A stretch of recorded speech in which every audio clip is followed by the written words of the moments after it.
Hoi, ich bin der Stefan und das ist mein Bassblog.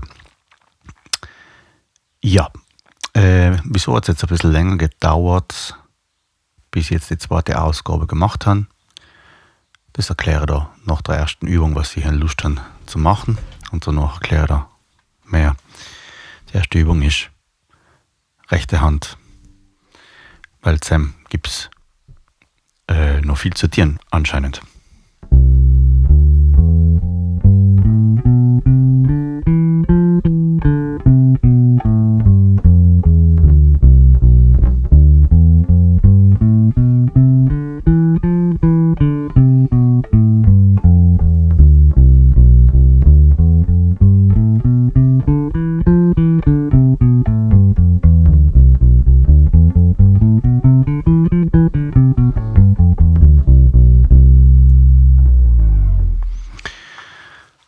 Hoi nochmal, Stefan. Ja, das ist die zweite Ausgabe von meinem Bassblog. Und in der Zwischenzeit habe ich mir da ein bisschen was notiert. Ja, wieso hat es so lange gebraucht bis zur zweiten Ausgabe? In Wirklichkeit, das ist die dritte Variante von meiner zweiten Ausgabe. Und ja, ich habe mir in der Zwischenzeit einige technische Sachen überlegt und erkläre sie da ganz kurz. Ich nehme mit OBS Studio auf und habe mir gedacht, wenn ich das Audio im Nachhinein verbessern will, dann brauche ich eine Mehrkanal-Audioaufnahme. Und jetzt weiß ich, wie man das in OBS Studio macht. Und das hat einen Moment gebraucht. Zweites Argument. In der ersten Ausgabe habe ich probiert, Untertitel in Deutsch, Englisch und Italienisch zu machen. Und es hat mich voll viel Zeit gekostet, das zu tun, weil Südtiroler Dialekt nicht automatisch erkannt wird. Deswegen habe ich gemäß die deutschen Untertitel erst aus dem Südtirolerischen nochmal praktisch schreiben. Und danach habe ich sie automatisch übersetzt mit irgendwelchen KI-Tools.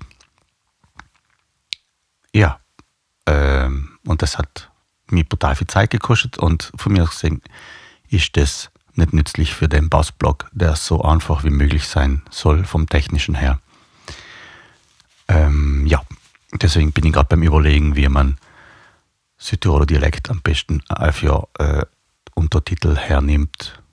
Eine Sache, ganz sicher, ich muss langsamer reden, weil es ist schon einmal die Ausgangsbasis für besseres Verständnis, nicht gleich für die Untertitel, sondern vielleicht auch für die, der was zuschaut. Ich tendiere allem so schnell zu reden, wie ich denke, und ich denke brutal schnell. Heißt nicht besser. Ja, das ist jetzt der dritte Versuch, meinen zweiten Bassblog zu machen, also die zweite Ausgabe von meinem Bassblog zu machen. Und ich versuche mich nicht allein im Bassspielen zu verbessern, sondern auch, wie ich den Bassblog mache. Deswegen kurze Einleitung. Kommen wir jetzt zum Hauptthema.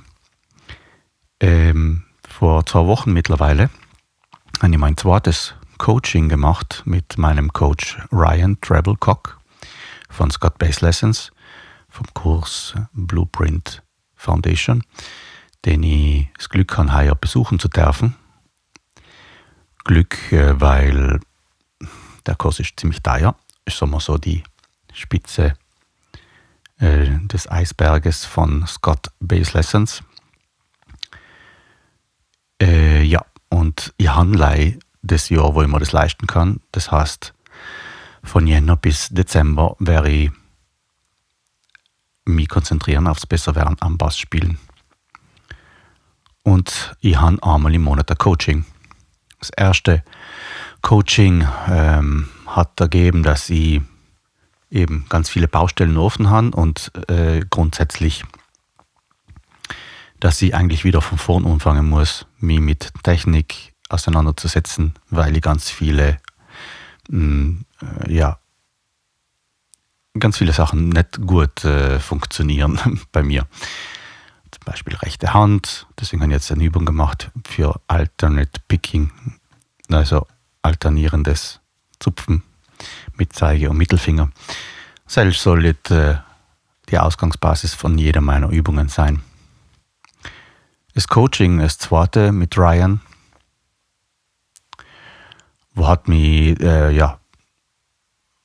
ziemlich an die Grenzen gebracht, weil natürlich es geht nicht gleich um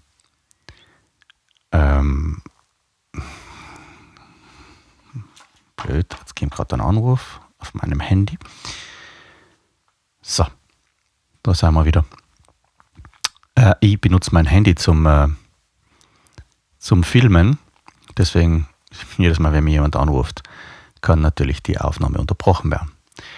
Das ist live und wie schon gesagt, ich mache vielleicht überhaupt keine Schnitte, deswegen es wird's schon sehen. Alles, was passiert in Echtzeit. Ja,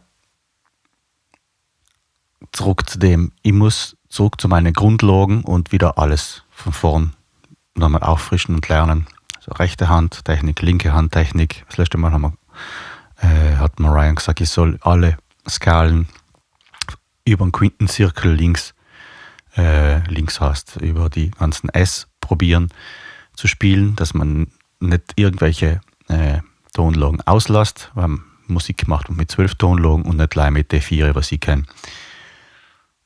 Und okay, das war schon Ansporn genug, um wieder anfangen zu spielen. Und dann habe ich ganz stolz gezeigt, dass ich meine Tonlagen auf einer Oktave kennen kann. Und haben wir schon ziemlich schwer getan. Ja, dann hat er plötzlich gesagt, okay, und jetzt machen wir es auf 2 Tonlagen. Und dann haben die Probleme schon angefangen, weil sobald ich mich auf die Noten konzentriert habe, was sie zu spielen haben, hat meine Technik total versagt. Und ja, peinlich, aber so ist es. Jedenfalls ist Coaching mit Ryan war so intensiv, dass ich nicht gewusst habe, wie die ganzen Informationen, was er da mir übermittelt hat, wie ich die alle umgehen soll. Deswegen habe ich mir unter Anführungszeichen helfen lassen von KI und habe das Meeting, was sie aufgenommen haben, eingetan in Notebook LM mit den Transkriptionen und mit den Notizen, was mir der Ryan gesendet hat, und haben wir ein kleines Podcast erstellen lassen, und das möchte ich mir jetzt gern mit euch zusammen anhören und gehen wir mal schauen, ein bisschen kommentieren. Jetzt teile ich meinen Bildschirm und dann sage ich da, was ich gemacht habe. Also hier haben wir da alle Quellen eintieren lassen, das heißt die ganzen Meetings, die Transkriptionen von den 2 Coachings, und mir dann auch dieses Podcast erstellen lassen mit dem Titel automatisch erstellt, diszipliniere deine rechte Hand mit striktem Wechselschlag, und das hören wir uns jetzt zusammen an und kommentieren zusammen. Hallo Stefan, willkommen zu dieser detaillierten Analyse deiner bisherigen Reise bei Scott's Bears Lessons. Genau, hallo Stefan, freut mich sehr. Wir haben uns deine Zoom-Meetings, also deine Coaching-Sessions mit Ryan Tribblecock im Blueprint-Programm mal ganz genau angeschaut. Ziel für dieses Deep Dive heute ist es, deine Schwachstellen gnadenlos aufzudecken. Und daraus basteln wir dir dann einen glasklaren Übungsplan für den nächsten Monat. Damit du perfekt vorbereitet bist. Also, genau. Das ist eines von den großen Themen. Wenig Zeit, gezielte Übungen, glasklarer Übungsplan. Die größte Herausforderung, wenn man in so kurzer Zeit wie möglich das Maximale außerholen möchte von den Informationen, was man kriegt. Ja, deswegen auch Hilfe, KI, wieso nicht, für die Erstellung eines Übungsplanes. Richtig. Und da müssen wir direkt über deinen aktuellen Endgegner sprechen. Man denkt ja oft, es wäre die komplexe Harmonielehre, die einen aufhält. Ist es aber gar nicht. Das größte Hindernis für deine Weiterentwicklung ist im Moment eine völlig unbewusste Angewohnheit der rechten Hand. Die bremst dich quasi komplett aus. Ja, die Zupfhand. Und deshalb, Stefan, lautet die absolute Priorität für Woche 1 und 2 in diesem Monat nur die rechte Hand. Ausschließlich. Genau. Also nur die rechte Hand ausschließlich war jetzt nicht die Anleitung von Ryan. Das haben jetzt die zwei netten Präsentatoren da von Google Notebook LM so interpretiert. Ryan hat effektiv gesagt, ich soll jede Übungseinheit mit Übungen für die rechte Hand umfangen. Kochen wir weiter. Keine neuen Licks, keine fetten Solos. 2 Wochen lang nur Wechselschlag. Ryan hat das ja messerscharf analysiert. Sobald du dich auf die richtigen Töne konzentrieren musst oder auf einen schweren Rhythmus, fällst du sofort in alte Muster zurück. Du zupfst dann nur noch mit dem Zeigefinger. Genau, du schaltest auf Autopilot. Das ist wahr. Ich habe es gemerkt, sobald ich versucht habe, eine Skala in 2 Tonlagen zu machen, habe ich mit der rechten Hand mal so getan und habe keine Ahnung mehr gehabt, wie das funktioniert. Laut Ryan soll die rechte Hand zumindest so gut wie möglich automatisiert sein, dass man nicht mehr dran denken muss. Und für Cell muss man gezielt und wiederholt üben, dass der Multicortex, wie der Scott Alm sagt in seine Technic Accelerators, das sind die speziellen Kurse, was man extra kaufen kann, wenn man auf der Plattform ist von Scott Base Lessons. In SEM sagt er, ja, in Multicortex, also dem Bereich vom Hirn, muss man so gut üben wie möglich, weil man sich SEM auch falsche Angewohnheiten aneignen kann. Und ja, deswegen so gut wie möglich auch langsam anfangen und sehr bewusst üben. Weil die Angewohnheiten sind natürlich dann schwieriger wieder wegzukriegen oder wieder umzuprogrammieren, als wenn man es sich gleich schon richtig aneignet. Machen wir weiter. Und diese kognitive Überlastung führt dann dazu, dass du bei den schwierigen Passagen anfängst zu hetzen. Und dann leidet das Timing massiv. Also lautet Ryans Regel Nummer 1, für die erste Monatshälfte strikter Wechselschlag. Alternating Fingers. Immer abwechselnd, Zeige- und Mittelfinger. Bis das wirklich tief im Muskelgedächtnis verankert ist. Bevor wir überhaupt an Tempo oder bestimmte Töne denken, fängst du jede Session mit den Spider Exercises an. Diese fiesen kleinen Finger-Gymnastikroutinen für beide Hände? Ja, extrem langsam und extrem fokussiert. Wenn dieser Wechselschlag dann nach 2 Wochen sitzt, haben wir endlich wieder mentale Kapazitäten frei für das eigentliche Griffbrett. Ja, also ein Spider-Exercise war, ich kenne jetzt nicht viel, jetzt müsste ich mal erst ein bisschen anhören und aussuchen, aber eins von den Spider-Exercises, was ich kenne, war gewesen, wenn wir es in C machen.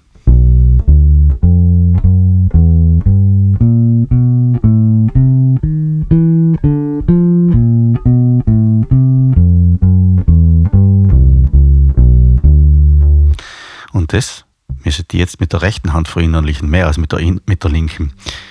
Eben, da fängst du schon an, schwierig zu werden. Das heißt, nochmal langsamer werden.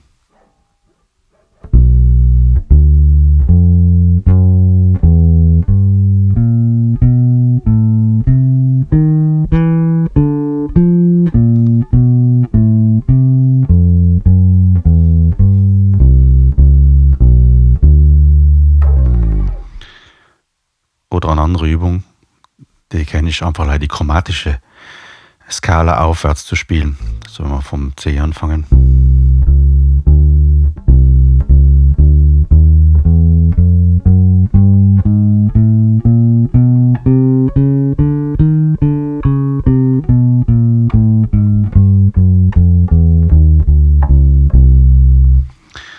Ja, das war so ein Spider-Exercise. Gehen wir schauen, vielleicht finde ich ja noch mehrere und danach kann ich sie da vielleicht mal posten. Machen wir weiter. Und da warten in Woche 3 und 4 ganz klare Aufgaben auf dich. Ryan hat ja nämlich ein absolutes Sliding-Verbot erteilt. Ah, ja, genau. Fand ich einen super spannenden Ansatz. Kein bequemes Herumrutschen mehr auf den Seiten. Stattdessen sollst du effiziente Lagenwechsel üben. Ah ja, genau. Was ich gemacht habe, ist zum Beispiel bei der C-Skala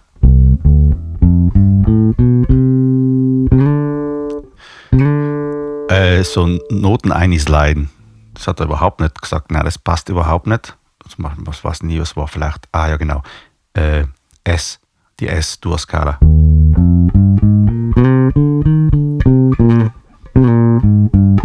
So was Richtung habe ich gemacht und gesagt, nein, das passt überhaupt nicht.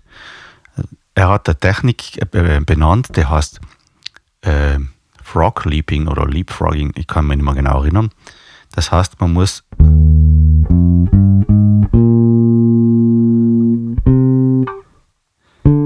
also mit der ganzen Hand springen. Jetzt fällt mir nichts.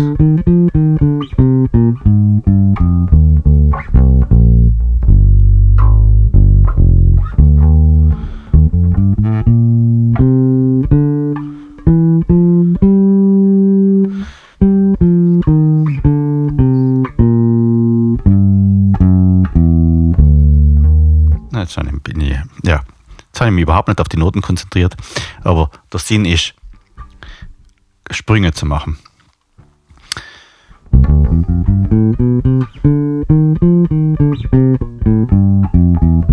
Sowas in Richtung. Das muss ich jetzt voll gut üben. Und das ist nicht so leicht. Ja. Das habe ich jetzt bis jetzt nie so gemacht. Ich habe allem sowas gemacht in Richtung.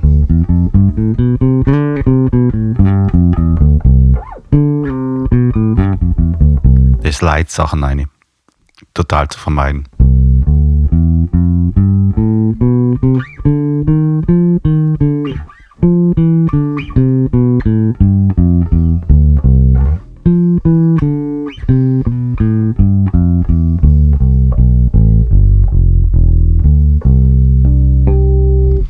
Gut. Okay, also Alternate Fingering, Alternate Picking und keine Slides, also Leapfrogging nennt er das. genau, Leapfrogging. Ja, das heißt sowas Richtung Froschsprünge. Also dieses saubere Überspringen der Finger. Und dafür holst du dir dein Buch The Improviser's Bass Method aus dem Regal. Ja, halt hinten. Kurz IB. Genau. So. Fokus auf Seite 47 für die 2 Oktavenskalen. Und dann noch Seite 41 für diese knackigen Skalenfragmente. In Dreier- und Vierergruppen. Und hier kommt dieser geniale Ryan-Trick ins Ja genau, was er gesagt hat. Du die Skalen nicht gleich so auf und deuten üben, sondern in Dreiergruppen zum Beispiel.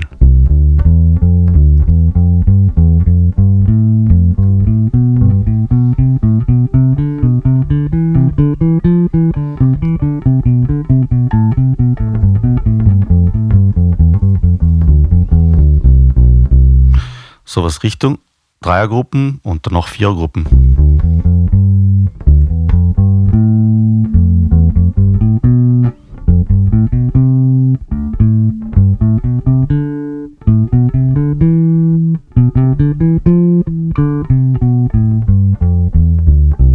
Ja, jetzt habe ich es noch nicht geübt, aber sowas in Richtung. Und in dem Buch drin sind ein paar interessante Übungen dazu, das vielleicht poste ich ja dann direkt da. Spiel, den du unbedingt anwenden musst, Stefan. Du spielst die Skalen nicht einfach nur brav vom Grundton aufwärts und wieder zurück. Nein, wenn du unten am Grundton ankommst, wendest du nicht direkt. Exakt. Du spielst auf dem Griffbrett weiter, abwärts bis zum absolut tiefsten verfügbaren Ton auf deinem Bass in dieser speziellen Tonart. Das zwingt das Gehirn nämlich, den gesamten Tonraum wirklich zu begreifen. Du nutzt dafür am besten guitarscale.org als visuelle Hilfe. Ja, das ist auch cool. Also er hat gesagt, wenn ich auf dem C bin, dann gibt es ja die ganzen Noten drunter auch noch auf der C-Dur-Skala. Okay, das war die tiefste Note, was ich machen kann. Und das soll ich auch mit einbeziehen in Skalen üben, nicht einmal gleich vom Grundton anfangen.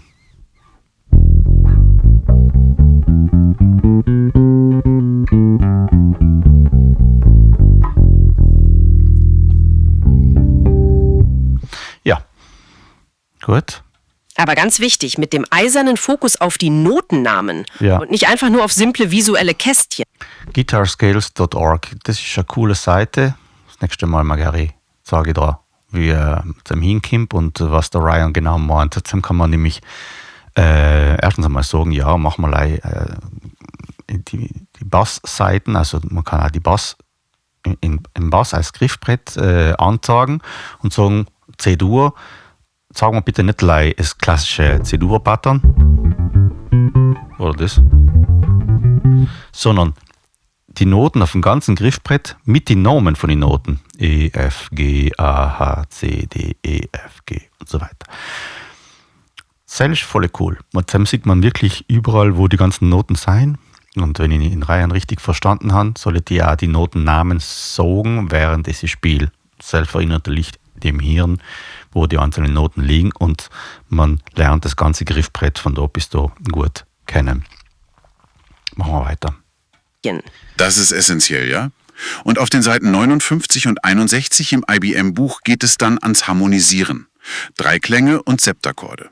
Ja. Um dich da aus der Komfortzone zu locken, gibt es die perfekte Variation. Du spielst deinen Akkord aufwärts und den darauffolgenden direkt abwärts. So bleibst du geistig absolut flexibel. Begleitend zu diesem ganzen Griffbrett-Workout steht natürlich auch das Thema Rhythmus auf dem Plan. Okay. Ihr habt ja Boah, jetzt wird's knapp. Also, Dreiklänge.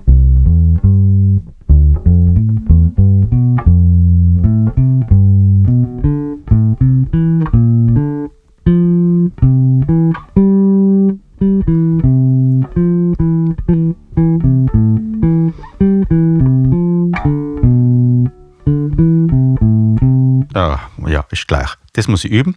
Aber er sagt nicht gleich das. Er sagt, mach nicht gleich einen Akkord von Grundton aufwärts, sondern so. Von Grundton aufwärts und dann im nächsten Akkord, also in D-Moll-Akkord, machen umgekehrt, spielen von der Quint aufwärts. Also sowas Richtung.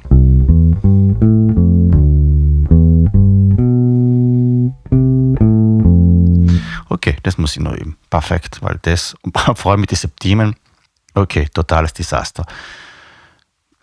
Ja, hat schon anstrengend. eure Transkription von Journey's Don't Stop Believin' besprochen. Ah ja, genau. Und danach hat er gesagt, okay, passt. Jetzt nicht gleich Theorie und nicht gleich Skalen, nicht gleich Dreiakkorde, nicht gleich Triaden, sondern mit, ja eben, und Triaden mit Septime, also Septakkorde, sondern auch richtig Noten lesen mit einfachen Stickeln. Und in dem Fall hat er mich gefragt, kennst du Stickeln mit 16. Noten oder fangen wir mit 8. Noten an? In dem Moment war ich schon drüber und dann gesagt, ja, fangen wir wieder einfach an mit 8. Noten. Und dann hat er mir gesagt, Non-Stop Believing von Journey müsste man üben. Übrigens, falls dich interessiert, wie ich die Sachen wirklich übe, wir können es ja gerne zusammen üben und sage da Schritt für Schritt, was meine Angehensweise ist und eventuell, was ich für Materialien von Scott Bass Lessons hernehme oder was ich überall finde. Sag's mir einfach Bescheid, wenn dich das interessiert. Oh ja, da geht es stark um das Lesen von Rhythmen. Und vor allem darum, clevere ökonomische Entscheidungen zu treffen. Ein klassisches Beispiel war ja eure Diskussion über die Nutzung von leeren Saiten in E-Dur. Warum sich beim Lagenwechsel die Finger brechen, wenn man offene Saiten so clever nutzen kann. Ja, Absolut. genau. Wenn du die Das war auch so ein Thema, genau. Auf dem Bass gibt es die 4 Lernseiten. Wieso nicht nutzen? Zum Beispiel, wenn ich auf E-Dur spielen, aber wenn ich nicht E-Dur oben spielen, sondern die Lernseiten hernehmen.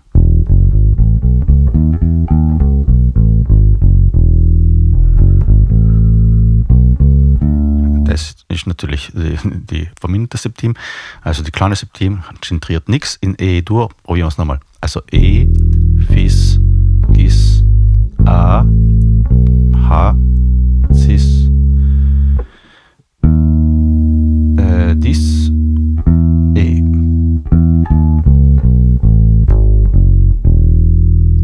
Ja, die Lernseiten sollte man auch gut beherrschen können, gerade um das ökonomische Griffbrett, also den besten Pfad zu finden, sich auf dem Griffbrett zurechtzufinden, wenn man ein Stickel spielen will. dieses Repertoire aufbaust, peile am besten Songs im Players Path auf Level 3 oder 4 an, um dich optimal zu fordern. Der Players Path ist auf Scott Bass Lessons gibt's, also auf dem normalen Portal, gibt es mehrere Lernpfade und einer heißt Players Path und dann kann man von Level 1 bis 9 jeweils pro Level sein 10 Stickeln drin, dann kann man gerade eben schwierigkeitsgradmäßig das steigern und am Ende von jedem Level, da kann man 3 Stückchen spielen und danach kann man so ein paar Fragen beantworten und wenn man die Fragen beantwortet hat, also da geht es um Notenlänge und Theoriesachen und so weiter und so fort. Wenn man die Fragen richtig beantwortet hat, dann kann man aufs nächste Level weitergehen. Und das ist ziemlich gut strukturiert, muss ich ehrlich sagen. Cellarland hat eigentlich auch schon reichen. Aber wie schon gesagt, man will sich ja Wert gehen und wirklich das Maximale rausholen. Nach 40 Jahren spielen ist halt, glaube ich, das Minimum. Aber ja, heuer tun wir uns einmal das an. Nächstes Jahr mal schauen. Also Stefan, fassen wir das mal zusammen. Der Ja. Schlüssel für dich liegt diesen Monat in der Geduld. Zuerst musst du deine rechte Hand disziplinieren, dann meisterst du die ökonomischen Lagenwechsel mit dem IBM-Buch. Und vergiss nicht, nebenbei noch die wöchentlichen Blueprint Foundation Live-Sessions mitzunehmen. Ja. Zum Beispiel die mit Craig Strain. Einfach um im musikalischen Flow zu bleiben. Genau. Und bevor du jetzt in deinen Übungsraum gehst, Stefan, möchte ich dir noch einen provokanten Gedanken mitgeben. Sogar. Wir haben viel über Muskelgedächtnis und Disziplin gesprochen. Aber wenn du ein wirklich anspruchsvolles Solo fehlerfrei spielst, aber aus purer Gewohnheit nur einen einzigen Finger benutzt, kontrollierst du dann eigentlich das Instrument oder kontrolliert dein altes Muskelgedächtnis dich? Das ist eine verdammt starke Frage zum Schluss. Stell dir einfach mal vor, wie viel massiver und mächtiger dein Groove wird, wenn dein Mittelfinger anfängt, exakt die Hälfte der Arbeit zu übernehmen. Viel Erfolg in diesem Monat. Ja, cool. Hat eigentlich nicht Unrecht. Ist KI basierend auf die Quellen, die sie ihm gegeben haben. Wieso nicht in einem modernen Ansatz auch KI benutzen, um sich helfen zu lassen, die massiven Inhalte, die riesigen, großen Sachen, also die große Menge an Inhalte, sich der anzueignen und ein bisschen besser zu strukturieren. Und für heute reicht es mal wieder. Vierte, bis zum nächsten Mal.